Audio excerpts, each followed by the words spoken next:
সূরা Mumtahina 12 number. Mumtahina শব্দের শাব্দিক অর্থ হচ্ছে পরীক্ষিতা নারী। কি নারী? যারা পরীক্ষা দিয়ে উত্তীর্ণ হয়ে গেছে। এ পৃথিবীতে বহু নারীর জীবনী আমি পড়েছি, সর্বোত্তম জীবনী আমার কাছে 6 জনের মনে হয়েছে। এই মানুষগুলো পরীক্ষা দিয়ে উত্তীর্ণ হয়ে তারা জান্নাত অলরেডি আল্লাহ পেয়ে গেছে। তার ভেতরে 1 নম্বরে হযরতে আসিয়া। হযরতে আসিয়া আলাইহিস সালাম এত বেশি পরীক্ষা দিয়েছিলেন তার ঈমানের উপরে টিকে থাকতে গিয়ে। পৃথিবীর মানুষরা যদি হিসাব করে, হিসাব মিলানো সম্ভব না। শুধুমাত্র ঈমানের উপরে টিকে থাকতে গিয়ে হাতের ভেতরে তিনি পেরেক লাগিয়ে দিয়েছে তার নিজের স্বামী। পায়ের ভেতরে পেরেক লাগিয়েছে, মাথার উপরে গরম তেল ঢেলে দিচ্ছে, কপালের ভেতরে শলাকা লাগিয়েছে। এ কঠিন অবস্থায় হযরতে আসিয়া দেখলেন আল্লাহ পাক জান্নাত জিবরাইলকে দিয়ে পাঠিয়ে দিয়েছে।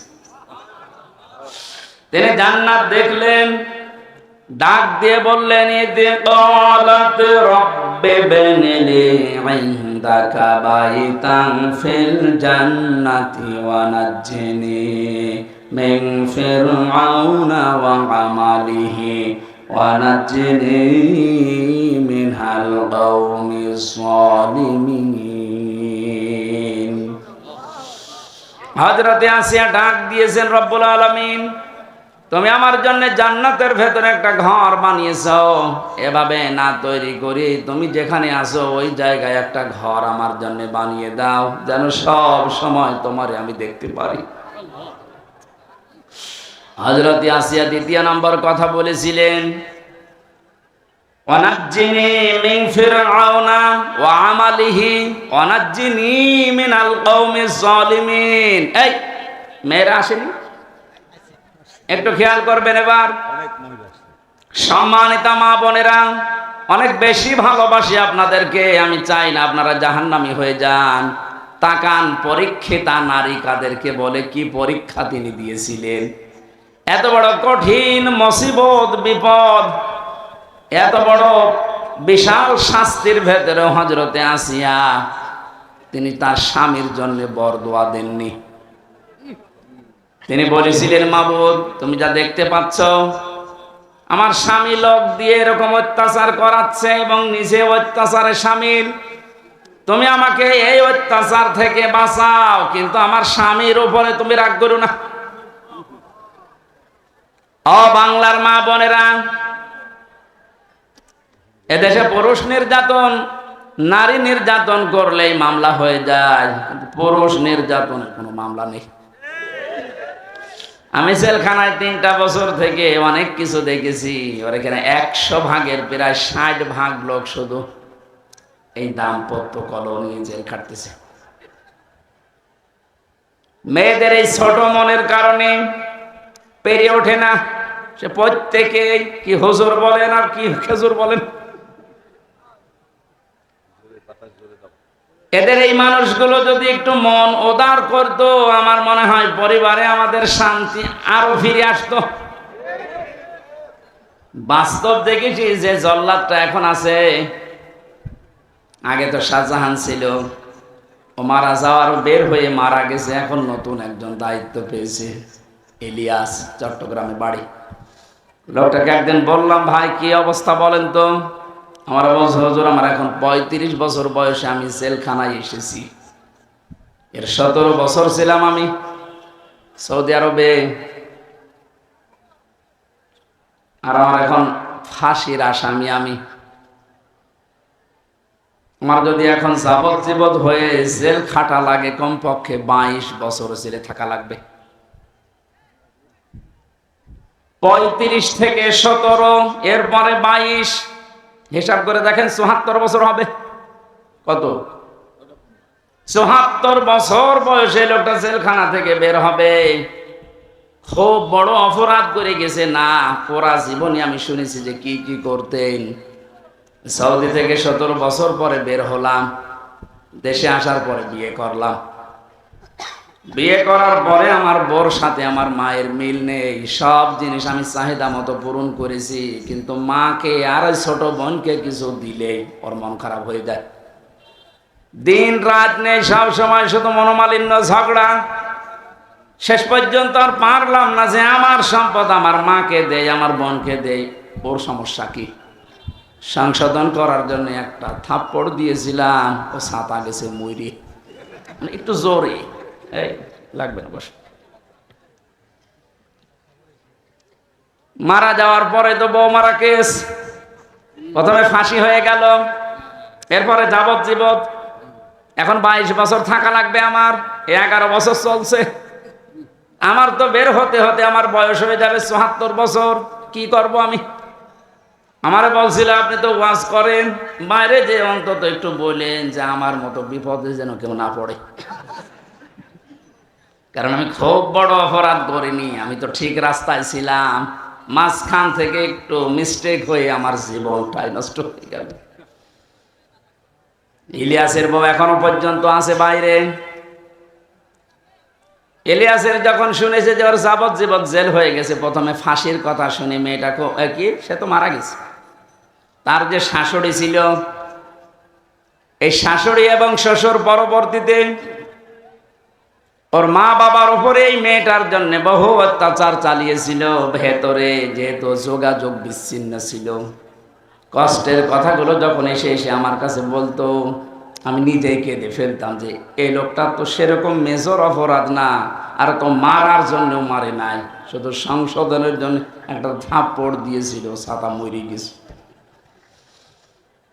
স্ত্রীর যদি মনটা উদার হতো, মন যদি বড় হতো, নবীজির হাদিস যদি এই মেয়েটা মানত, বিশ্ব নবী জানিয়েছেন পৃথিবীর মেয়েরা তোমরা যদি মনে করো যে আমার স্বামীর হায়াত বেড়ে যাক, আরো বেশি দিন বেঁচে থাক, আমার স্বামীর সম্পদ সম্মান আরো বেড়ে যাক, তাহলে স্বামীকে মাঝে মাঝে বলবা তার রক্তের সম্পর্ক যেগুলো, এগুলো যেন অটুট রাখে, ঠিক রাখে। পৃথিবীর মানুষের সবচেয়ে বেশি রক্তের সম্পর্ক তার মায়ের সাথে। এক কথা বলেন এখন।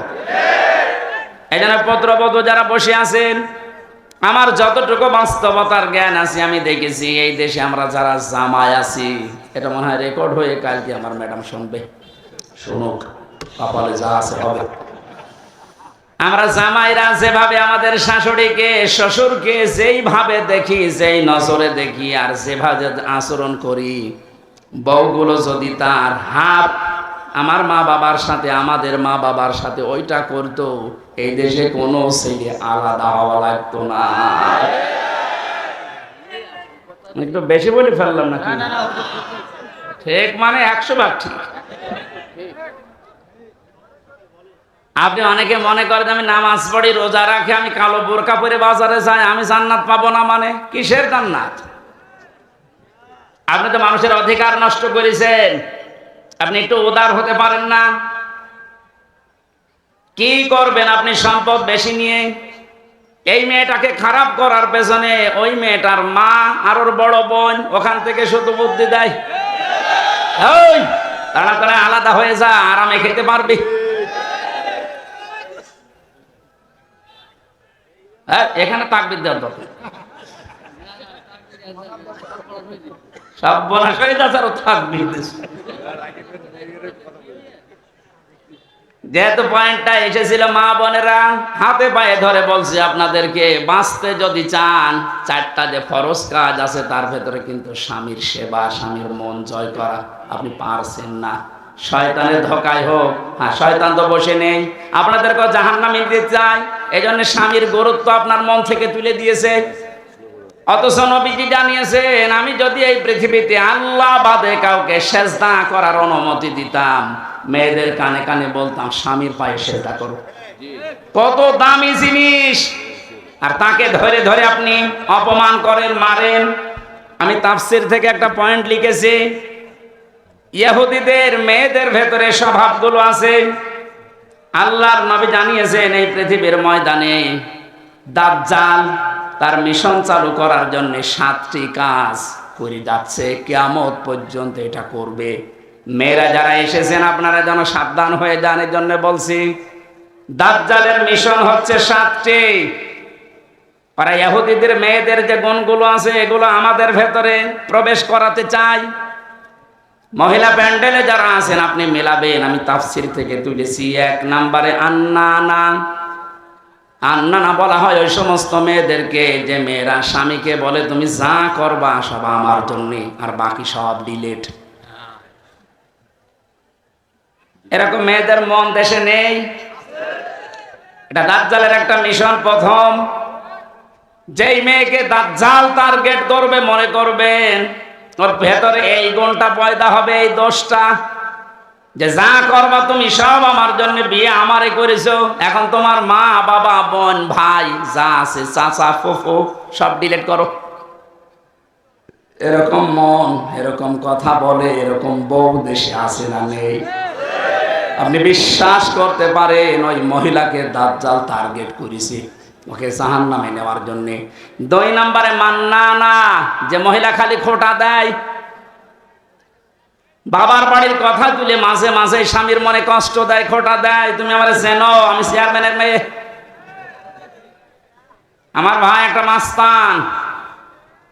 3 নম্বরে হান্নানা, যে স্বামীর খেদমত করা দরকার এটা করে না, আর উল্টা খেদমত নেয়। যদি বলেন একটু আমি যে 8 ঘন্টা ডিউটি করে আসলাম, একটু পানি দাও, তুমি ডিউটি করেছ আমি কি বসেছিলাম? পানি নিজে ঢেলে খাওয়ার, আমার একটু ঢেলে দাও। 4 নম্বরে বেশি কান্নানা, অহংকারী, হয়তো সম্পদের, রূপের অথবা বংশের, সব সময় যারা অহংকার করে চলে এই শয়তানের টার্গেটে পরিণত হয়েছে। 5 নম্বরে বেশি হাদ্দাকা, স্বামীর পছন্দের যারা গুরুত্ব দেয় না। নবীজি জানিয়েছেন বাজার থেকে যদি স্বামী কিছু নিয়ে আসে, পছন্দ যদি নাও হয় সামনাসামনি কোনো কথা বলবা না। অথচ আপনি আপনার টার্গেট মতো সমর্থ মতো এত কষ্ট করে একটা শাড়ি নিয়ে আসবেন, জীবন ওর মনই পাবেন না। এরকম বউ আছে? কার হাত তোলেন তো? একজন।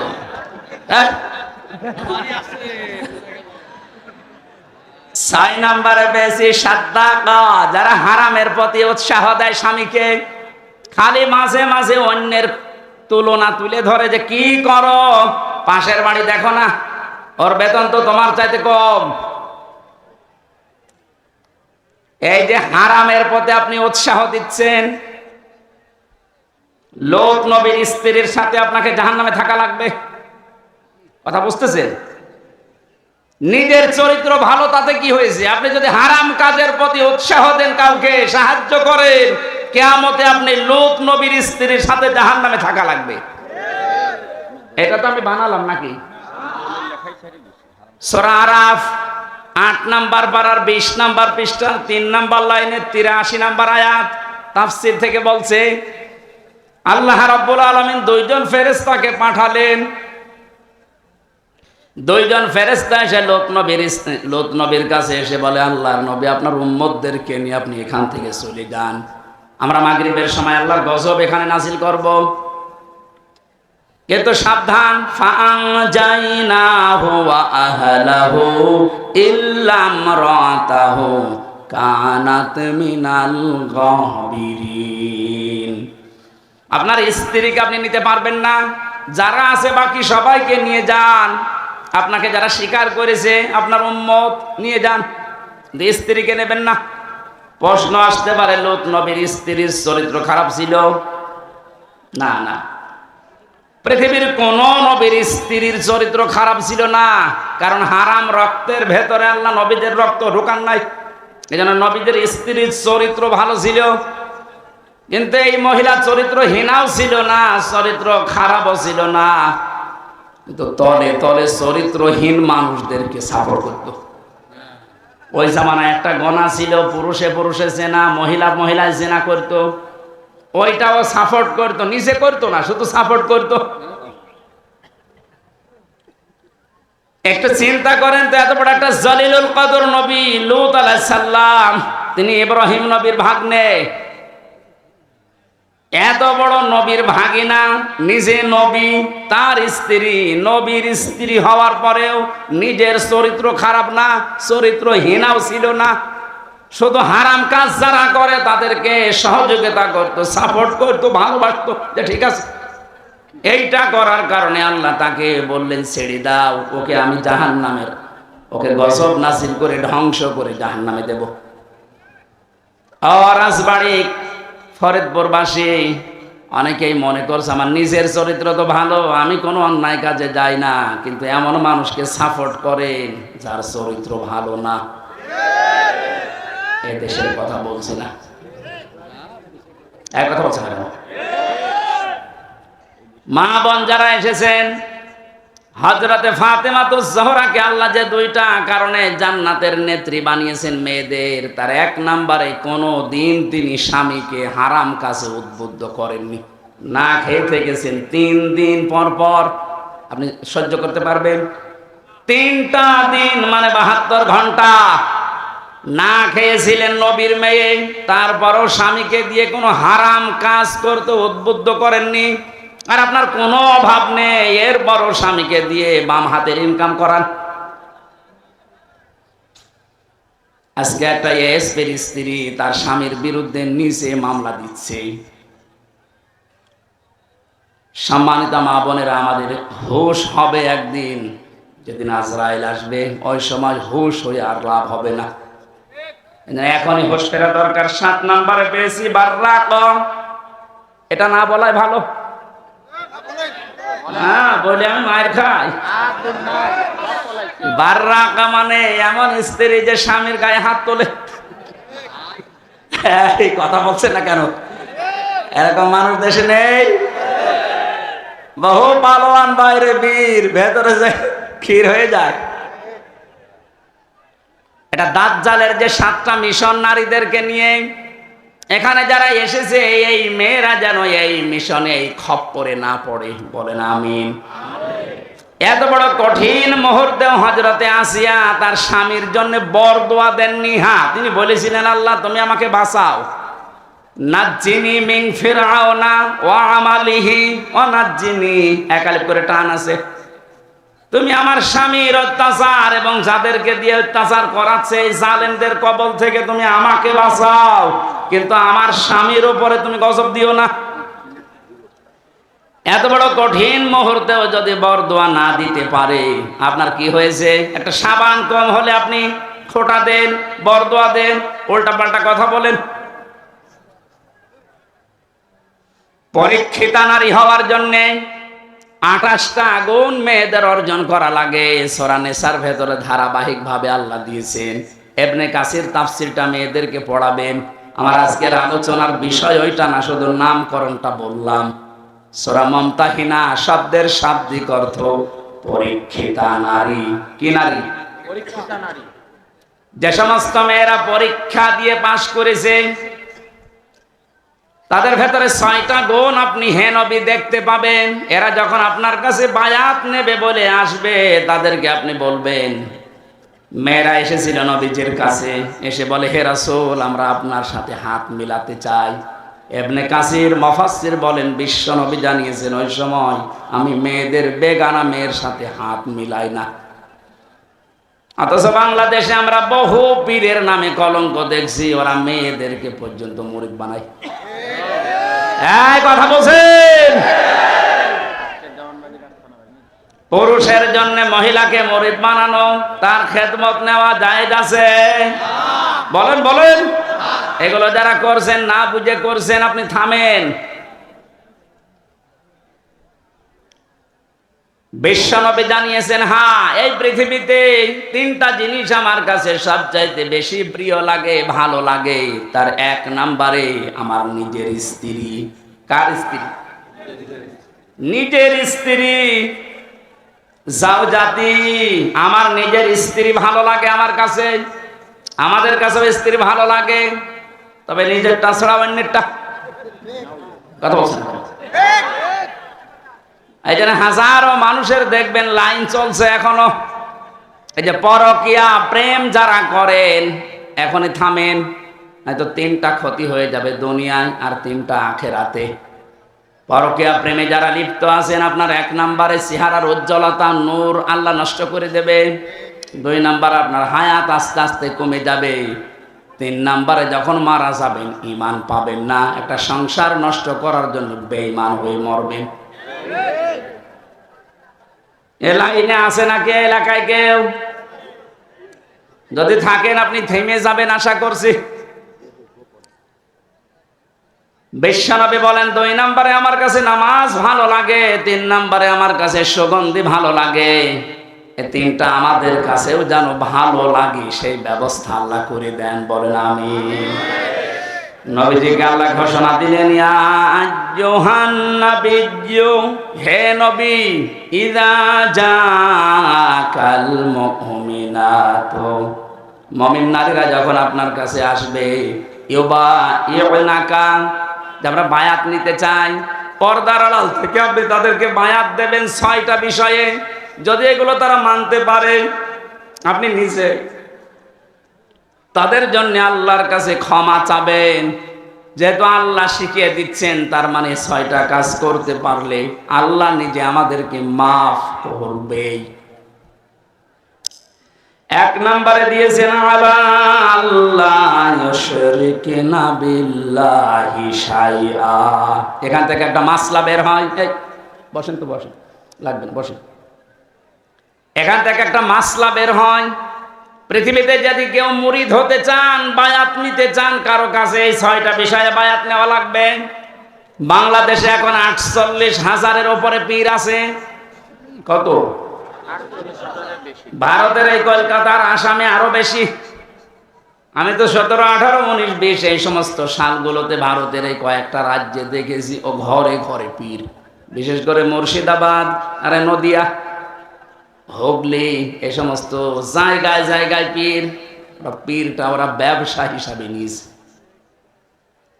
বাংলাদেশের জরিপে যেটা সরকারি 48,000। আপনারা যদি মরিদ করতে চান, বায়াত দিতে চান, প্রথমে আপনাকে বলা লাগবে যে আমার দরবারে কোনো শিরিক চলবে না। আল্লাহ বাদে অন্য কাউকে সেজদা দেওয়া কি? আল্লাহ বাদে অন্য কাউকে ডাকা কি? তাহলে যেই দরবারে সেজদা দেওয়া হয়, সে মানুষকে হোক, কবরে হোক, মাজারে হোক, এবং আল্লাহ বাদে অন্য কাউকে ডাকা হয়, এটা কি? আরো জোরে। এগুলো যে দরবারে হচ্ছে, এখানে মুসলমান যেতে পারে? যাচ্ছে না? আশা করছি আপনি থামবেন। আপনি বায়াত যদি নিতে চান, এমন দরবারে যাবেন যেখানে গেলে প্রথমে বলে শিরিক করা যাবে না। শিরিক কি? না। পরা কোরআন শরীফের ভেতরে আমি 4 প্রকার শিরিক পেয়েছি প্রধানত। শিরিক বিল জাত, শিরিক বিল সিফাত, শিরিক বিল ইখতিয়ারা, শিরিক বিল হুকুক। এ প্রত্যেকটা আবার 4 প্রকার করে আছে। 4 না 16 প্রকার। এটা আবার প্রতিটা 4 প্রকার করে। আপনি 48 প্রকার পাবেন, এরপরে 72 প্রকার, এরপরে 120 প্রকার দেওয়া আছে। তাফসীরে হাক্কানি খোলেন, শিরিক 120 প্রকার পয়েন্ট আকারে দিয়েছে। শিরিক আল্লাহ যেটা পারে ওটা অন্য কেউ পারে, এটা বিশ্বাস করার নাম শিরিক। এক কথা বলেন। আইন তৈরি করতে পারে শুধুমাত্র আল্লাহ, এটা অন্য কেউ পারে বিশ্বাস করে যদি কেউ কাজ করে, সেও মুশরিক। এটা নেই 53 বছর তো চললো, আমরা দেখলাম। বাবা চালিয়েছিল, স্বামী চালিয়েছিল, চাচাও চালিয়েছে 9 বছর, বউ চালিয়েছে অনেক দিন, ভাবিও চালিয়েছে, সবাই চালিয়েছে মানুষের তৈরি করা নিয়ম নীতি আইন কানুন দিয়ে। এটার সাথে দ্বিমত আছে? বলেন বলেন। 53 বছরে কাঙ্ক্ষিত মানের শান্তি আপনি দেখলেন কেমন? এখন তো শুধুমাত্র দেখতে বাকি আছে এই কোরআন দিয়ে দেশ চললে কেমন দেখা যায়। নারায়ে তাকবীর, নারায়ে তাকবীর। আল কোরআনের আলো, আল হাদিসের আলো, ইসলামের সতরা, ইসলামের সতরা, আল কোরআনের আলো। নারায়ে তাকবীর। আরে ভাই, আমরা তো দেখলাম যে 53 বছরে কি পারে কি পারে না, কেমন চলে। যেহেতু এটা বাকি আছে দেখতে, এটা একটু দেখা যায় না। তো দেখি তো আল্লাহর কোরআনের 500 আইন দিয়ে ইউনিয়ন থেকে শুরু করে সংসদ ভবন পর্যন্ত যদি চলে তো কেমন দেখা যায়। আল্লাহ জানিয়েছেন ওটা আমি মিনি জান্নাত বানিয়ে দেব। এটা যেহেতু চর্ম চোখে আমরা দেখে মরতে পারি, বলেন আমিন। খুব আশা আমার, খুব আকাঙ্ক্ষা লাগে আল্লাহ কোরআন দিয়ে দেশ চললে কেমন দেখা যায় পৃথিবীতে আমরা দেখিনি। সৌদি আরবে দেখেছি কিন্তু 100 ভাগ না 70 ভাগ। তাই যে শান্তি পাওয়া যায় মাঝে মাঝে ওখানে, ওটা যদি 100 ভাগ হতো, 30 ভাগ বাকি আছে এখনো। আমাদের দেশটা যদি 100 ভাগ আল্লাহর আইন দিয়ে আমরা চালাতে পারি, আপনি দেখবেন পৃথিবী কেমন শান্তি, স্বস্তি, নিরাপত্তা ফিরে আসে। আজ মেয়েদেরকে অনেকে জুজুর ভয় দেখাচ্ছে, ইসলাম যদি যায় তোমাদেরকে ঘরবন্দি করে ফেলবে। এতদিন তো জালেমরা এটা বুঝাইতো, এখন অনেক মুনাফিকরা এটা বোঝানো আরম্ভ করেছে। সম্মানিতা মা বোনেরা, আমরা গ্যারান্টি দিতে পারি কোরআন যদি সত্যিই যায় পৃথিবীতে নারীর যে মুক্তি বিশ্বনবী দেখিয়েছেন ওটা আপনি দেখতে পাবেন। এখনো দেখতে পাননি মনে করছেন, মনে হয় ইসলাম ওই রকমই, আগে প্রতিষ্ঠিত হতে দেন। সুতরাং এই জুজুর ভয় যারা দেখাচ্ছেন আপনারা জালেম একদিকে, আর একদিকে আপনারা মুনাফিক।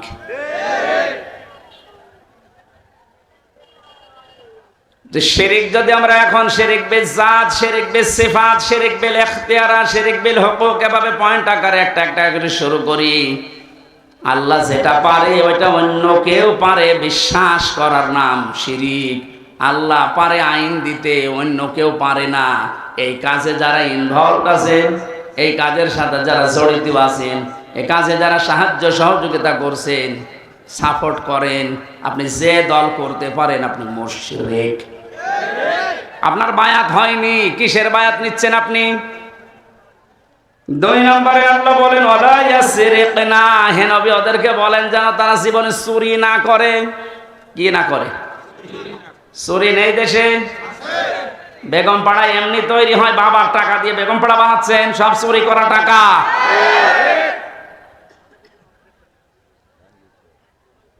এই যে প্রশাসনের উপরে যাদের রাগ আজ, আমি তো বাস্তবে দেখেছি ওদের সাথে মিশে, মাত্র কয়েকজন উপরে এই শয়তানরা এত কামিয়েছে, এত চুরি করেছে, এখন আর এই মানুষগুলো রাস্তায় বের হতে পারছে না ওদের কারণে।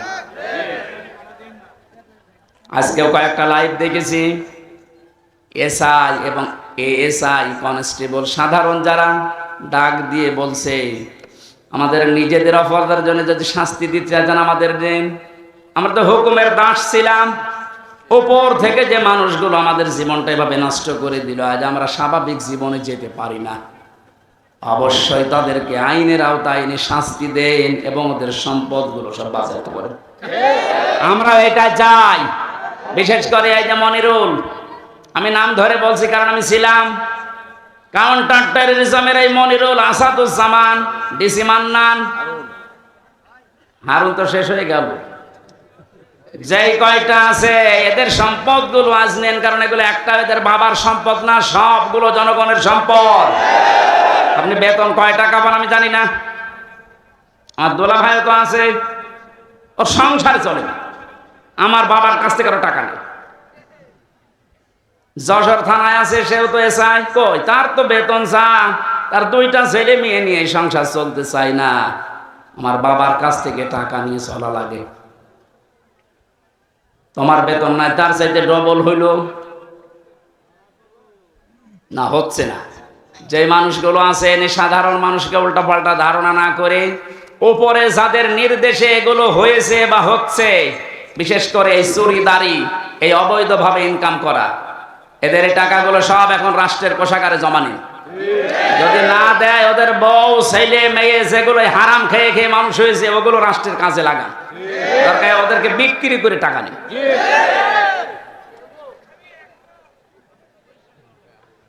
চুরির এইটা যদি আমরা শপথ নিতে পারতাম যে চুরি করব না, চুরি বন্ধ করব, এ দেশটা কিন্তু দাঁড়িয়েছে। তো এক দরবেশই যদি এত টাকা চুরি করে থাকে, বাকি যারা দরবেশের ভান ধরিস তাদের অবস্থা কি? ওরা আসেনি না, জেনা করা যাবে না। এ জেনা শুধু হাতের জেনা, মুখের জেনা, চোখের জেনা, অন্তরের জেনা, লজ্জা স্থানের জেনা, জেনাগুলো আজ বন্ধ করার জন্য যে যেখানে আসি ওই জায়গা থেকে দায়িত্ব নেওয়া লাগবে, বিশেষ করে মেয়েদের আগে। কারণ জেনা এ শব্দ শুরুই আল্লাহ করেছেন মেয়েদের দিয়ে। আসানিয়াতু আসানি ফাজলিদু কুল্লা ওয়াহিদিন মিনহুমা মিয়াতা জালদা। আল্লাহ পাক বলেন জেনাকারিনী এবং জেনাকারী আগে কার নাম? মেয়েদের নাম। এজন্য মা বোনেরা আপনারা নিজেদেরকে কন্ট্রোল করেন। এই মোবাইলটা, এই ফেসবুক এবং কম্পিউটার, এই সমস্ত জিনিস দিয়ে আজ মানুষ জেনার লাইনে এগিয়ে যাচ্ছে। আগে হ্যালো হ্যালো, এরপরে শেষ পর্যন্ত লজ্জা স্থান দিয়ে শেষ হয়। যে এলাকায়, যে দেশে, যে অঞ্চলে জেনা বেড়ে যায়, প্রকাশ্য হোক গোপনে হোক, ওখানে আল্লাহর 8টা গজব নাজিল হয়। কয়টা? এমন মহামারী রোগ আল্লাহ ছড়িয়ে দেয় যার চিকিৎসা পৃথিবীতে নেই। এজন্য আমরা সাবধান হব। আমাদের এই দেশটা জেনা যেগুলো চলছে এগুলো কি করে বন্ধ করা যায় নিজ উদ্যোগে, পারিবারিক ভাবে, সামাজিক ভাবে। আর দাজ্জুস লা ইয়াদখুলুল জান্নাহ, নবীজি জানিয়েছেন দাজ্জুস জান্নাতে যাবে না। দাজ্জুস বলা হয় ওই পুরুষকে যে তার মেয়েকে, যে তার বউকে, তার বোনকে, তার মাকে কন্ট্রোল করতে পারে না। ওগুলো আরো মানুষ দিয়ে দেখায়, শান্তি পায়। এই পৃথিবীতে একটা মাত্র প্রাণী আছে যে তার লজ্জা স্থান উল্টা করে মানুষকে দেখে আনন্দ পায়, তার নাম কুকুর। নাম কি? লজ্জাস্থান ঢেকে রাখার জন্য কিন্তু অনেক বড় লেজ আল্লাহ তাকে দিয়েছে, কিন্তু লেজ উল্টো করে দেখায়। কথা বলছে না কেন? আপনার শরীর ঢাকার জন্য এত বড় কাপড়ের ব্যবস্থা, 12 হাত, এরপরও আপনার পেট দেখা যায়, এরপরও আপনার পিঠ দেখা যায়। কুকুর যেমন নিজের লজ্জাস্থান থেকে আনন্দ পায়, আপনিও এক প্রকার কুকুর। এর তাইতে নিকৃষ্ট ভাষা আর বলতে পারলাম না।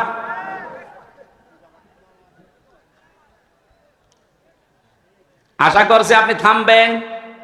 একটা মহিলা যদি বেপরদা জেনা এই সমস্ত করার কারণে জাহান্নামী হয়ে যায়, কমপক্ষে 4 জন পুরুষ কিয়ামতের সঙ্গে নিয়ে যাবে।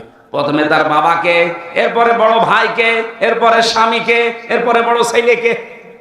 আপনি বলেন তো, এক একজন মহিলা যেভাবে চলছে আজ, এভাবে যদি চলতে চলতে ওরা জাহান্নামে যায়, আমাদেরকে যারা 4 জনের নাম বললাম, হয়তো আমি কারো বাবা, নাই স্বামী, নাই বড় ভাই, নাই বড় ছেলে, জান্নাত পাওয়া সম্ভব হবে?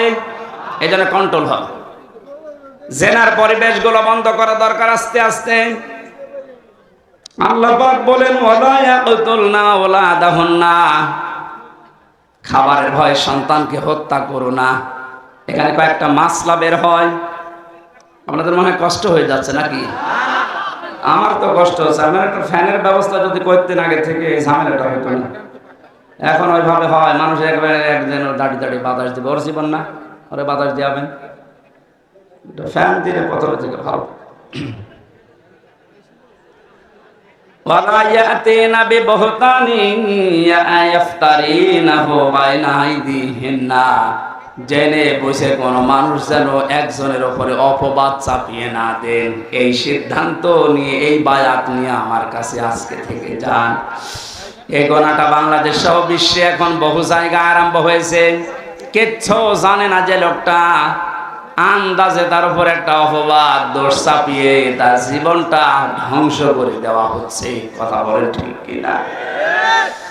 বহু ভুক্তভোগী মানুষকে আমি জেলখানায় পেয়েছি, একেবারে নিরপরাধ, কিচ্ছু জানে না ও বিষয়ে, আন্দাজে দোষটা চাপিয়ে তার সংসারও শেষ, তার জীবনটাও শেষ করে দিলেন। এই গোনা আপনি মাপ পাবেন না। অপবাদ দেওয়া থেকে আমাদের বিরত থাকা লাগবে। খুব মারাত্মক অপরাধ এটা, অপবাদ। 6 নম্বরে আল্লাহ বলেন ওয়ালা ইয়াসিনাকা ফি মা'রুফিন ফাবাইহুন্না, কোন ভালো কাজ যদি আপনি আরম্ভ করেন, সেই কাজের বিরোধিতা যেন আপনার সাথে না করে। এটা আমরা কোনো ভালো কাজে আঞ্জাম দিলে দলমত দেখা যাবে না, ওই কাজে আঞ্জাম দেওয়া লাগবে। আজকে কোরআন প্রচার হচ্ছে বিনা দ্বিধায় নির্দ্বিধায়, কোনো পারমিশন লাগছে, কোনো ঝামেলা আছে? এই ভালো কাজে আমাদেরকে সাহায্য সহযোগিতা করা, যতটুকু পারা যায় এগিয়ে আসা লাগবে। এই 6টা কাজ যদি কারো ভেতরে পরিপূর্ণ এসে যায়, আল্লাহ পাক বলেন নবী ফাবাইউনাকা ফাবাইউহুন্না, এই 6টা গুণ যারা অর্জন করে তাদের বায়াত আপনি গ্রহণ করেন। আর আমি আল্লাহর কাছে তাদের জন্য বলেন ওয়াস্তাগফির লাহুন্নাল্লাহ, আল্লাহ তুমি এদেরকে মাফ করে দাও। ইন্নাল্লাহা গফুরুর রহিম, অবশ্যই আমি আল্লাহ ক্ষমাশীল দয়াবান। জোরে বলেন সুবহানাল্লাহ। এই 6টা গুণ আমি সহ যারা এসেছি আমাদের বাস্তব জীবনে আল্লাহ যেন মেনে চলার তৌফিক দেন। পারিবারিক জীবন নিয়ে যে কথাগুলো বলছিলাম ওগুলো আমি বই আকারে জেলের ভেতরে লিখেছিলাম, যে পারিবারিক জীবনে দাম্পত্য কলহ এবং এর সমাধান করার জন্য যে 77টা বিষয় লাগে, যেগুলো ড্রাইভারের কাছে আছে, আপনার মেয়ের জন্য, বউয়ের জন্য, ফুফুর জন্য, বোনের জন্য, মায়ের জন্য নিয়ে যাবেন, ওদেরকে পড়াবেন, পারিবারিক জীবনে শান্তি ফিরে আসবে ইনশাআল্লাহ। কারণ হাজারো মানুষ এই পারিবারিক জীবনে আজ জেল খাটতেছে। আল্লাহ আমাদেরকে এই 6টা গুণে গুণান্বিত হওয়ার তৌফিক দান করুন। আল্লাহ। আমাদের মঞ্চে এসেছেন আমাদের অভিভাবক, এ থানার সম্মানিত অফিসার ইনচার্জ শ্রদ্ধাভাজন ওসি মহোদয়। প্রশাসনের ওপরে যে ভুল ধারণাটা এখনো পর্যন্ত মানুষের কাটছে না, এটা দ্রুত যেন কেটে যায়, কারণ এটা থাকলে ওনারা স্বাভাবিকভাবে কাজ করতে পারবে না। মুসলিমীয় কিছু মানুষের অপরাধের জন্য আজ পুরা পুলিশ প্রশাসনটা জনগণের কাছে কালার হয়ে গেছে। যে মানুষগুলোর কারণে এগুলো হচ্ছে তাদেরকে শাস্তির আওতায় আনেন। এই মানুষগুলো তো সাধারণ, এনাদের ওপরে আজ যে ক্ষোভটা, রাগটা, আমার বাড়ির নিচতলায় একটা পুলিশ ভাড়া ছিল, 5 তারিখের পরে যে কোথায় গেছে আল্লাহ জানে আর সে জানে, আর আসে না। কি অবস্থা গেল। আল্লাহ রাব্বুল আলামিন দ্রুত এর সমাধান যেন আমাদেরকে এনে দেন, স্বাভাবিক অবস্থায় যেন আমরা ফিরতে পারি। কারণ ওনাদের খালি দোষই আমরা অনেকে দেখি, ভালো কাজও আছে। 24 ঘন্টা ডিউটি এই পৃথিবীতে আমার মনে হয় কোনো শ্রেণী বিভাগের লোক যদি করে সেটা পুলিশ। অন্যান্য কর্মজীবনে যারা আছে তাদের সর্বোচ্চ 8 ঘন্টা 10 ঘন্টা করে ডিউটি করা লাগে, আর ওনাদের কোনো 8-10 নেই, 24 ঘন্টায় ডিউটি। ঘুমিয়ে আছে, যদি সাইলেন্ট বাজে দে ওই অবস্থায় করবে। এজন্য আমার যতটুকু বাস্তবতায় আমি দেখেছি, ওনাদের সাথে আমি অনেক মিশেছি। শুধু ফরজ কাজগুলো যদি প্রশাসনের মানুষগুলো করতে পারে, ফরজ যেগুলো আছে, আমার মনে হয় যে দায়িত্ব পালন করে তারা, পুরাটাই তাদের এটা আল্লাহ ইবাদত হিসাবে লিখে নেবেন। কয়েকদিন আগে যশোরের শ্রদ্ধাভাজন এসপি স্যার উনি ঘোষণা দিয়েছেন, পুলিশের এই চাকরি আমি জান্নাতে যাওয়ার মাধ্যম হিসাবে নিয়েছি। অনেক দামি কথা। এরকম মন মানসিকতা বাংলাদেশে এখন প্রশাসনে যারা আছে প্রত্যেকের ভেতরে যেন আল্লাহ দান করে। আর ক্যান্সার যেগুলো, এই যে 3 ইঞ্চির মতো, এটা আসলে একটা ক্যান্সার। এই ক্যান্সারগুলোর তো হেদায়েত পাবে না, কারণ যারা মানুষের উপরে জুলুম করে তাদের হেদায়েতের রাস্তা বন্ধ হয়ে যায়। আল্লাহু লা ইয়াহদিল কওমাজ জালিমিন, আল্লাহ বলেন আমি জালেমদেরকে হেদায়েত দিচ্ছি না, দেবও না। ইয়াহদি এটা মোজারে, বর্তমান ভবিষ্যৎ, প্রেজেন্ট ফিউচার। এজন্য যারা জুলুম করেছেন এই মানুষগুলো আল্লাহর হেদায়েত থেকে, জান্নাত থেকে আপনি বঞ্চিত। আপনার দুনিয়াও শেষ, আখেরাতও শেষ। দুনিয়া তো আপনার শেষ হয়েই গেছে, আপনি টের পাচ্ছেন। আর আখেরাত যে কত ভয়ঙ্কর জালেমদের জন্য। জালেমরা হামজার মামলার আসামি না, এটা সরাসরি আল্লাহর মামলার আসামি। কথাটার ওজন টের পাচ্ছে, অনেক বেশি লোড এটা। আল্লাহ পাক বলেন ইন্নামাস সাবিলু আলাল্লাযিনা ইয়াজলিমুনান নাস। সূরা সূরা 25 নম্বর পারার 6 নম্বর পৃষ্ঠা 13 নম্বর লাইনের 42 নম্বর আয়াতের প্রথম অংশে আছে তাফসিরে ফি জিলালিল কোরআন। রব্বুল আলামিন বলেন অবশ্যই আমি আল্লাহ মামলা দায়ের করব, কেস দেব। বুঝতেছেন? আল্লাহ কেস দেবে। পুলিশের কাজে যদি কেউ বাধা দেয় তাহলে পুলিশবাদী কেস হয়। আল্লাহর কাছে বাধা দিলে আল্লাহবাদী কেস হবে। তাহলে পৃথিবীতে আল্লাহবাদী কাজ একটা আছে, সেটা জুলুম করা। জুলুম করা এটা কি বাদী কেস হবে? আল্লাহবাদী কেস। উনি নিজে বাদী হয়ে কেস দেবেন, নিজে মামলা দায়ের করবেন, নিজেই অভিযোগ লিখবেন, নিজেই বিচার করবেন, নিজে রায় দেবেন। কিছুদিন আগে আমাদের এই সিস্টেম ছিল, ওনারা নিজেরাই ধরে নিয়ে যেত, নিজেরাই লিখত, নিজেরাই উকিল, নিজেরাই বিচারপতি, নিজেরাই রায়। এইটা হয়েছিল আমার সাথে, আমি নিজে টের পেয়েছি, এই জন্যে বললাম। সবাই না, এই সিস্টেম যদি আল্লাহ নিজে শুরু করে বলেন তো তখন আপনি কি করবেন? আপনি দেখেন সব কিছু দলীয়করণ করতে করতে এমন জায়গায় দেশটা নিয়ে গেছে, এমন দুর্নীতিগ্রস্ত হয়েছে দেশটা, জাতীয় মসজিদের খতিব পর্যন্ত পালিয়েছে। একটা দেশের কেন্দ্রীয় মসজিদের ইমাম যদি পালিয়ে যায় তাহলে বোঝা যাচ্ছে দেশটা কোথায় গিয়ে দাঁড়িয়েছে। তাহলে আল্লাহ নিজে বিচারপতি, নিজে রায় দেবেন। বিচারপতি যদি খারাপ হয়, যদি চরিত্রহীন হয়, যদি বিবেকহীন হয়, তার রায় যে কত মানুষের জীবন নষ্ট করে দেয় এর বাস্তব প্রমাণ এই কালামানিক। আল্লাহ এমন ধরা ধরেছে বিসি পর্যন্ত নেই। আমার মনে হয় পৃথিবীর ইতিহাস তৈরি করে দিয়ে গেল এই লোকটা। ক্ষমতা যখন পেয়েছিল এবং দালালি যখন করতো, মনে হতো যে কি না কি হয়ে গেছে। আর এক একটা কথা সবগুলো ইসলামের বিরুদ্ধে, আলেম ওলামাদের বিরুদ্ধে। আল্লাহ এমন ধরা ধরেছিলেন, পৃথিবীর ইতিহাসে আমি এত অপমান কাউকে হতে দেখিনি। কলার পাতা শুয়েও পার পায়নি। শেষে বিসিটা গেল উড়িয়ে, এখন আপনি টের পান। অবস্থা ভালো না। আজকে দেখলাম মনে হয় আজরাইল দেখা করিস, মনে হয় বিদায় নেবে। এটা তো গেল দুনিয়ার শাস্তি। আল্লাহ বলেন জালেমদের বিরুদ্ধে যেহেতু আমি নিজে মামলা দায়ের করব, ওটা যে কি করব, আমি কি রায় দেব কেউ জানে না। ওয়ালা তাহসাবান্নাল্লাহা গাফিলান আম্মা ইয়ামালুজ জালিমুন।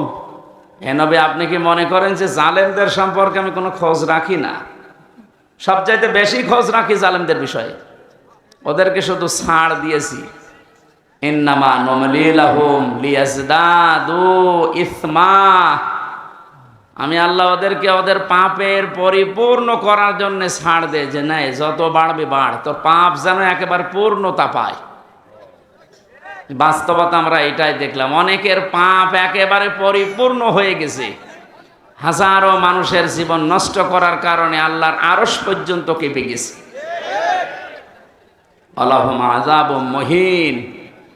আল্লাহ তাআলা বলেন ওদের জন্য আমি অপমানজনক শাস্তির ব্যবস্থা করে রেখেছি। বলেন নাউজুবিল্লাহ। এই জন্য যারা জালেম, আপনার দুনিয়া শেষ, আপনার আখিরাতও শেষ। আপনি আরো ভয়ঙ্কর বিপদের দিকে যাচ্ছেন। এই জন্য আমার আহ্বান থাকবে, জালেম যারা তারা এখন থামবে। কারণ জালেমের কিন্তু তওবাও কবুল হয় না। ফেরাউনের তওবা কবুল হয়েছিল, কিন্তু এতটুকু বলেছিল আন্নাহু লা ইলাহা ইল্লাল্লাহ বলতে পারেনি।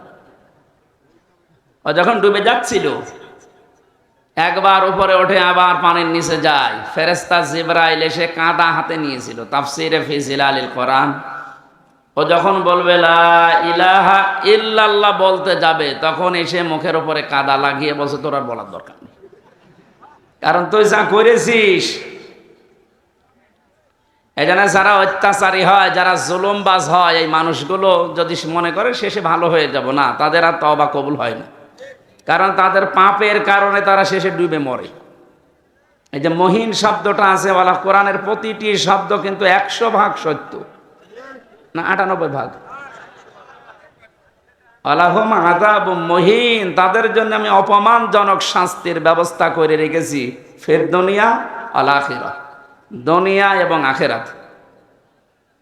প্রশ্ন আসতে পারে, তারা তো কিছু কিছু মানে, নামাজও পড়ে, রোজা রাখে, দান সদগাও করে। হ্যাঁ, এবার শুনি, সূরা বাকারা প্রথম নাম্বার পারার 12 নাম্বার পৃষ্ঠার 7 নাম্বার লাইনের 85 নাম্বার আয়াতের মাঝের অংশে আছে, আফাতুমিনুনা বিবাদিল কিতাবি ওয়া তাকফুরুনা বিবাদ ফামা জাযাউ মান ইয়াফআলু যালিকা মিনকুম ইল্লা খিজিয়ুন ফিল হায়াতিদ দুনিয়া। আল্লাহ পাক বলেন, কোন মানুষ যদি পৃথিবীতে আমার কোরআনের কিছু মানে আর কিছু বাদ দিয়ে দেয়, আমার মনে হয় সারা বিশ্বের যতগুলো দেশে ঘুরলাম, অন্যান্য দেশে যারা কাফের তারা আসলেই কাফের। আমাদের যে 96% মুসলিম, আমরা অন্য আর যাই করি আল্লাহ একজন আছে এটা তো বিশ্বাস করি। এই 96% মানুষেরা কি কথা বলে? 4% নয় বাদ দিলাম। এই মানুষগুলোর ভেতরে আল্লাহর এই আয়াতটা 100% আমার মনে হয় মিলে যায়। কিছু মানি আমরা কোরআনের, কিছু জানার পরও অস্বীকার করি, অহংকার করে মুখ ফিরিয়ে চলে যাই। এটা যদি কোরআনের সাথে কারো আচরণ হয়, আপনি নামাজের কথা বললে খুব ধীরস্থির ভাবে শোনেন, মেনে নিতে চান, রোজার কথা বললে খুব ভালোভাবে শোনেন, মেনে নিতে চান। নামাজ যেমন ফরজ, রোজা যেমন ফরজ, আল্লাহর কোরআন দিয়ে ইউনিয়ন থেকে সংসদ চলবে, এইটাও ফরজ। নাকি এইটা রাজনীতি? কে বলেছে আপনাকে রাজনীতি? আপনার নামাজে যদি জান্নাতে নিয়ে যায়, আপনার রাজনীতি জাহান্নামে নিয়ে যাবে। তাহলে এটা ঠিক করা লাগবে না? অবশ্যই লাগবে। কিছু বললে আপনি শুধু রাজনীতি বলে উড়িয়ে দেন। আরে ভাই, আমি তো কোরআনের চোখ লাগিয়ে দেখতে পাচ্ছি আপনি জাহান্নামে যাচ্ছেন। এটা যদি শুধু দুনিয়ার সাথে সম্পর্কিত হতো, আল্লাহর কসমে যে কোরআন আমি বলতাম না। এটা যেহেতু সম্পর্কিত আখিরাতের সাথে, এই জন্য আপনাকে আমি সতর্ক করছি, আর আপনি নিয়েই এসেছেন জানার জন্য। আর আমি 2টা সিস্টেম বলছি। কিয়ামতের ময়দানে আল্লাহ পাক যখন বিচারের ব্যবস্থা করবেন, বিচারের প্রথম ধাপে আল্লাহ দুনিয়ার মানুষকে তার সামনে ডাকবেন স্রেফ একা একা।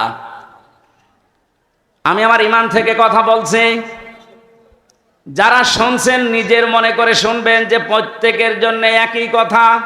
প্রতিটি মানুষ যখন আল্লাহর সামনে দাঁড়াবে, স্রেফ কয়জন করে? আরো জোরে বলুন না। অনেকে ছড়িয়েছে না কিয়ামতে অনেক বাবা, অনেক দাদা লক্ষ লক্ষ মুরিদ নিয়ে উঠবে। এটা দাহা মিথ্যা কথা। সূরা মারিয়াম 16 নাম্বার পারা 10 নাম্বার পৃষ্ঠার 15 নম্বর লাইনের 95 নম্বর আয়াত, এটা শেষ নাম্বার রুকুতে আছে। এটা আছে ইবনে কাসিরের ভেতরে। নাকি আরো দলিল দেওয়া লাগবে? হ্যাঁ, আরো দলিল দেবো নাকি? আর তো দলিল নেই কোরআনের উপরে। আর দলিল আছে? আল্লাহ পাক বলেন, প্রতিটি মানুষকে আমি আল্লাহ কিয়ামতে আমার সামনে বিচারের জন্য ডাক দেব প্রথম ধাপে একা একা। কয়জন করি? কেউ থাকবে না আপনার সাথে। একটু নিজের দিকে মিলান তো এই বাস্তবতাটা। আপনি নিজে দাঁড়িয়ে আছেন আল্লাহর সামনে। আল্লাহ এবার জিজ্ঞাসা করবে, হামজা 2024 সালের আগস্ট মাসের 31 তারিখ পর্যন্ত তোরে মাফ করে দিলাম, যা। শুধু সেপ্টেম্বরের 1 থেকে 6 তারিখ, এই 6 দিনের হিসাব দিয়ে তুই জান্নাতে চলে যা। ফরিদপুরবাসী, আমার যতটুকু বাস্তবতা আমি যা দেখতে পাচ্ছি, আমার যা ঈমান আমল আছে, আমার তো এই 6 দিনের হিসাব এখনো জোগাড় করা সম্ভব না। আপনারা পারবেন?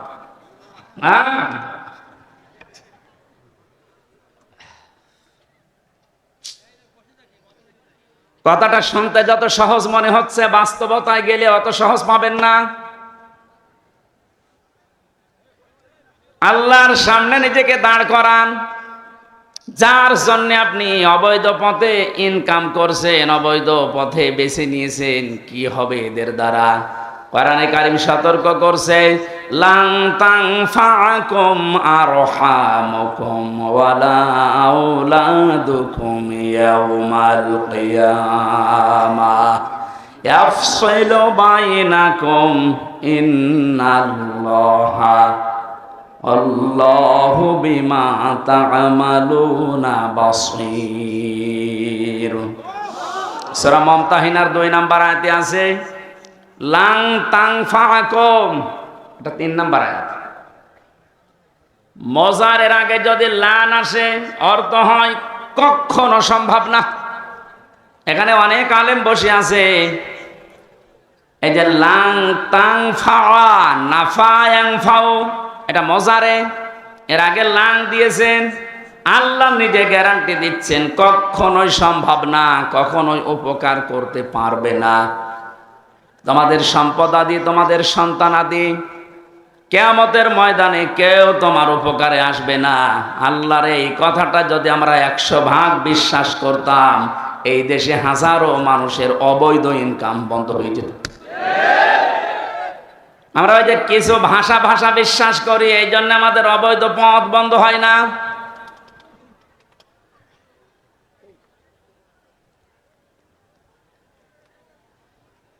অন্য যে যা করে করুক গা, অন্তত আমি তো ঠিক থাকতে পারি। জীবন চলে গেলেও কার জন্য কি করব? আমার সন্তানের জন্য, স্ত্রীর জন্য, এরা সব কিছু আমার থেকেই পার্থক্য করে দেবে আল্লাহ। সেঙ্গায় ফৎকার দেওয়ার সঙ্গে সঙ্গে যত রকমের সম্পর্ক ছিল আপনার দুনিয়ায়, আল্লাহ বলেন ফালা আনসাবা বাইনাহুম। নসবের বহু বছর আনসাব, কোন সম্পর্ক আর বাকি থাকবে না, সব কাট করে দেবেন। যা নিজের স্ত্রীকে দেখার পরও বলবেন কে তুমি? আমার তো দুনিয়ায় বিয়েই হয়নি, বউ পাবো কোথায়? ও দুনিয়ার মুসলমান ভাইরা, অন্য জাতির কথা আমি বাদ দিলাম। আমরা যেহেতু জান্নাত বিশ্বাস করি, কিয়ামতে জবাব দেওয়া লাগবে বিশ্বাস করি। আমরা ভুল করি কি করি? আমাদের সাবধান থাকা লাগবে, আমি যেন জবাবটা ঠিক করতে পারি। এখনই যদি আপনার চোখ বন্ধ হয়ে যায়, বাড়ি পর্যন্ত যেতে পারবেন না। এখান থেকে হয়তো তাড়াতাড়ি বাড়িতে নিয়ে রাতটা পার করতেও দেবে না। ধোয়ানোর পরে জানাজা দিয়ে বলবে যান কবরে দিয়ে দেন। রাতের বেলা থাকলে ওরে আবার পাহারা দেওয়া লাগবে, জিন আসতে পারে। কোথায় আছি আমরা? আপনি একটু নিজের দিক সত্যি করে ভাবেন তো। দাঁড়িয়ে আছেন আপনি, সত্যি করে বলেন, নিজে ভাবেন, আপনি সত্যি কি পারবেন এই 50, 60, 70 বছরের হিসাব দিতে? আমার তো 6 দিনেই ভয় লাগছে, আপনি 60 বছর পারবেন কি করে? এক গ্লাস পানিরও হিসাব যদি আল্লাহ নেওয়া আরম্ভ করে, বিশ্বনবী বলেছেন কেউ জান্নাত পাবে না। আল্লাহ যদি দয়া করে বলে যা মাফ করে দিলাম, তাহলে আপনি মাফ পাবেন। ওনার তো মাফ পাওয়ার জন্য কয়েকটা গুণ দুনিয়ায় আপনার ওর ভেতরে থাকা লাগবে। ওই কথাগুলো আজকের তেলাওয়াত কি আয়াতে আছে। আল্লাহ আমার জন্য গফুর হবেন, ক্ষমাশীল হবেন, দয়াশীল হবেন, মেহেরবান হবেন কখন? নবীজিকে দিয়ে আল্লাহ বলিয়েছেন। ওই কথাগুলো আজকে তাফসীর আকারে আমরা যেন শুনে মেনে চলতে পারি, বলেন আমিন। বিচারের দ্বিতীয় সিস্টেমে এবার আল্লাহর একা ডাকবেন না, দ্বিতীয় ধাপে এবার ডাকবেন আপনাকে আপনার নেতার সাথে। এটা নামাজের কথা শুনলে যারা আনন্দ পান, রাজনীতির কথা শুনলে যাদের মন খারাপ হয়, এবার এই আয়াতটা আপনি দেখেন তো। ইয়াউমা নাদউ কুল্লা উনাসিম বিইমামিহিম। সূরা বনী ইসরাঈলের 72 নম্বর আয়াতের প্রথম অংশে আছে আল্লাহ পাক বলেন কিয়ামতে প্রতিটি মানুষকে বিচারের দ্বিতীয় ধাপে এবার আর একা ডাক দেব না, প্রত্যেকটি মানুষকে ডাকবো তার নেতার সাথে। কার সাথে? এই জবাব দেন। আগে নেতা, ইমাম, এরপরে কর্মী। আপনি ভাবেন তো, যার আদর্শ মেনে আপনি রাজনীতি করেন, যাকে আপনি ভোট দেন, যার পেছনে স্লোগান দেন, যার কাছ থেকে টাকা পয়সা খান, এই লোকটা কিয়ামতে আপনার সামনে থাকবে, আপনি পেছনে। ওর যে সিহারা, ওর যে সরাত সিরাত, আপনি নিজেও জানেন যে ওর চরিত্র কি। আপনার চাইতে আল্লাহ ভালো জানে না? বলেন বলেন। তাহলে এই লোকটা যদি সামনে থাকে আপনার, আপনি পেছনে, ওরে দেখেই তো আল্লাহর রাগ হয়ে যাবে, আপনার পর্যন্ত যাবে। এইরকম লোকের কাবা শরীফ দেখা, ইফতারি করা সব ঠিক আছে, রাজনৈতিক জীবনে লোকটা এমন মানুষকে মানে যার চরিত্র আসলে ভালো না। এই ওর নিজের চরিত্র যে ভালো না তার প্রমাণ দেখেছেন, দাড়ি কেটে নম হয়ে গেছে।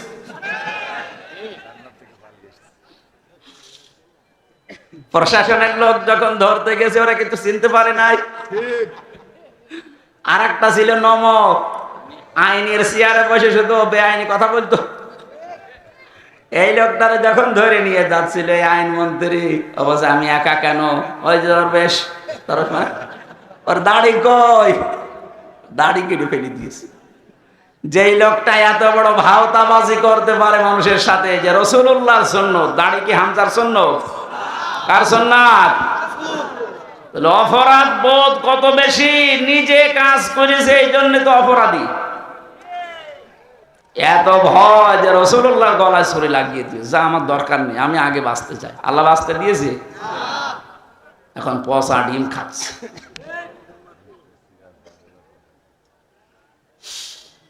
ফরিদপুরবাসী, যেহেতু আপনি বুঝেই ফেলেছেন কিয়ামতের ময়দানে দ্বিতীয় ধাপে আপনাকে আল্লাহ আপনার নেতার সাথে ডাকবে, সুতরাং এমন মানুষের পেছনে থাকা লাগবে যাকে দেখলে আল্লাহ রসুলের কথা মনে হয় এবং যার কর্ম এবং বাস্তবতা রাসূলুল্লাহর সাথে মিলে যায়।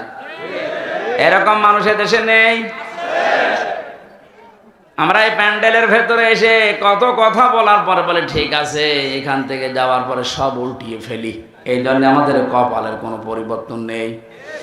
এবার আর ভুল করা যাবে না। কি কথা বলেন না কেন? এবারও যদি ভুল করেন আবার পেছিয়ে যাবেন। আশা করছি আপনার বিবেক কাজে লাগবে। এজন্য কোরআনে কারিমের নামাজের কথা বললে আপনি ভালোভাবে মেনে নিয়েছেন, রোজার কথা বললে মেনে নিয়েছেন, অন্যায় যেখানে প্রতিবাদ সেখানে, এটার আরবি নাম জিহাদ। জিহাদের কথা বললে আপনি জঙ্গি মনে করেন, জিহাদের কথা বললে রাজনীতি মনে করেন। তাহলে আয়াতটার সাথে তো আপনার বাস্তবতা মিলছে, যে কিছু মানেন আর কিছু মানেন না। এই আচরণ যদি কোরআনের সাথে কেউ করে, আল্লাহ বলেন কি হবে জানো? ফামা জাযাউ মা ইয়াফআলু যালিকা মিনকুম ইল্লা খিজিয়ুন ফিল হায়াতিদ দুনিয়া। এই লোকটার জীবন আমি লাঞ্ছনা, গঞ্জনা, অপমান, অপদস্থ এগুলো দিয়ে ভরে দেব দুনিয়ার জীবনটা, আর মরণের পরে নিয়ে যাব আসাদ্দিল আযাব, যন্ত্রণাদায়ক এবং কঠিন ভয়ঙ্কর আযাবের দিকে নিয়ে যাব। এটা কোনো কাফেরের বিপক্ষে আল্লাহ বলেছেন, আমি পাইনি। কোরআনে কাফেরের বিরুদ্ধে কথা আছে, এটা অন্য কথা। মুনাফিকের বিরুদ্ধে কথা আছে, অন্য কথা। কিন্তু মুসলমান কিছু মানে কিছু মানে না। এদের যে কি শাস্তি দুনিয়ার আখেরাতে আপনি তো দেখলেন। দুনিয়ায় আমরা কিছু মানুষকে দেখতে পাচ্ছি যে অপমানকর শাস্তি আল্লাহ ব্যবস্থা করে দিচ্ছে। আর আসাদ্দিল আযাব যেহেতু দিয়েছেন ইসমে তাফসীল, এটা সুপারলেটিভ ডিগ্রি, এর উপর আর কোনো শব্দ আরবিতে নেই। আল্লাহ বলেন এমন যন্ত্রণাদায়ক ভয়ঙ্কর কঠিন আযাবের দিকে মরণের পরে নিয়ে যাব, ওটা আমি আল্লাহ ছাড়া আর কেউ জানে না। এজন্য জালেম যারা, আপনাদের দুনিয়া শেষ হয়ে গেছে, আখিরাত তো আপনি শেষ করে ফেলেছেন। আপনাদের জন্য বড় আফসোস লাগে আমাদের। আমরা যদি কোনো জুলুম করি আমরা নিজেরা আজকে থেকে থেমে যাব, কারণ জালেম, মাজলুম এই দুইটা শব্দ ভয়ঙ্কর। ইত্তাকি দাওয়াতাল মাজলুম ফাইন্নাহা লাইসা বাইনাহু ওয়া বাইনাল্লাহি হিজাব। নবীজি বারবার জানিয়েছেন উম্মতেরা, যাই করো মজলুমের বরদুয়া থেকে নিজেকে বাঁচিয়ে রাখবা, কারণ মজলুমের বরদুয়া আল্লাহর ভেতরে কোনো হেজাব, পর্দা থাকে না, সরাসরি কবুল হয়ে যায়। আজকে কোরআনে কারিমের এই ময়দানে যারা এসেছে কিছু কথা শোনার জন্য, প্রথমেই দোয়া করে নিচ্ছি, আল্লাহ আমার জীবনে যেন কোনো জুলুম না থাকে, আমার দ্বারা কেউ যেন মাজলুম না হয়ে যায়, তুমি আমাকে রক্ষা করবা, বলেন আমিন। যিনি আমাদেরকে এই মাহফিলে নিয়ে এসেছেন আমরা তার শুকরিয়া আদায় করছি, আলহামদুলিল্লাহ। দরুদ আর সালাম পড়ছে আমাদের নবী মুহাম্মদ রাসূলুল্লাহ সাল্লাল্লাহু আলাইহি ওয়াসাল্লামের প্রতি। আমাদের আজকের আলোচনার বিষয় হচ্ছে আল্লাহ নিজে আদেশ দিচ্ছেন, হে রাসূল, 6টা গুণ যারা অর্জন করবে দুনিয়ায়, আপনি তাদের জন্য আমার কাছে ইস্তেগফার করেন, ক্ষমা চান। ক্ষমা করার মালিক একচ্ছত্র কে বলেন তো? আল্লাহ। দুনিয়ার কোন পীরের আছে? নবীজির আছে? না। ক্ষমা করতে পারে শুধুমাত্র আল্লাহ নিজে। ফাসাব্বিহ বিহামদি রাব্বিকা ওয়াস্তাগফির, আপনি ইস্তেগফার করেন আল্লাহর কাছে, তার তাসবিহ তাহলিল আদায়ের মাধ্যমে আপনি ইস্তেগফার করেন। ইন্নাহু কানা তাওয়াবা, কারণ তিনি তাওবা কবুলকারী, ইস্তেগফার কবুলকারী। আমার ভালোভাবে শিক্ষা নেওয়ার বিষয় এখানে এইটা, যেহেতু তাওবা কবুল করবেন একজন, তিনি আল্লাহ, তিনি নিজে শিখিয়ে দিচ্ছেন, নবীজি এই 6টা গুণ যাদের ভেতরে আছে আপনি তাদের জন্য আমার কাছে ক্ষমা চান। তাহলে এটা ক্ষমা করার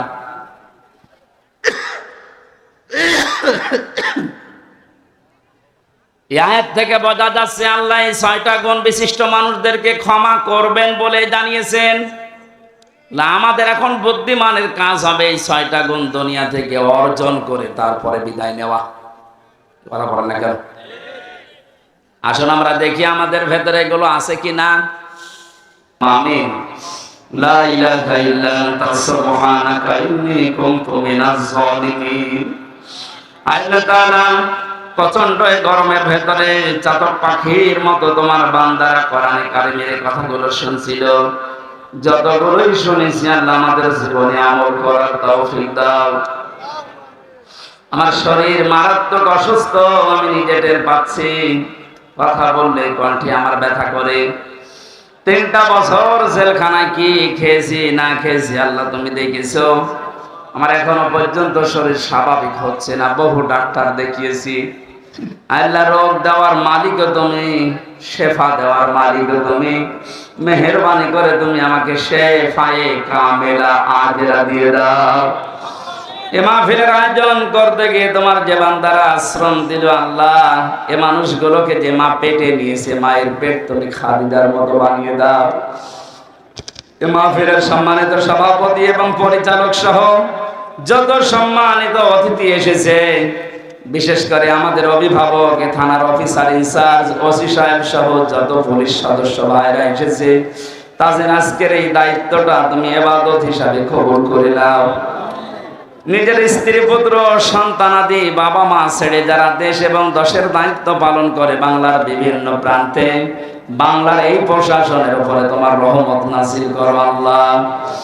যে কয়েকটা জালেমের জন্য আজ পুরা প্রশাসন বাংলার মানুষের কাছে কালার হয়ে গেছে, আল্লাহ আবার স্বাভাবিক অবস্থায় এদের জীবনটা ফিরিয়ে দাও। মা বোনদেরকে পর্দায় থাকার সুযোগ দাও।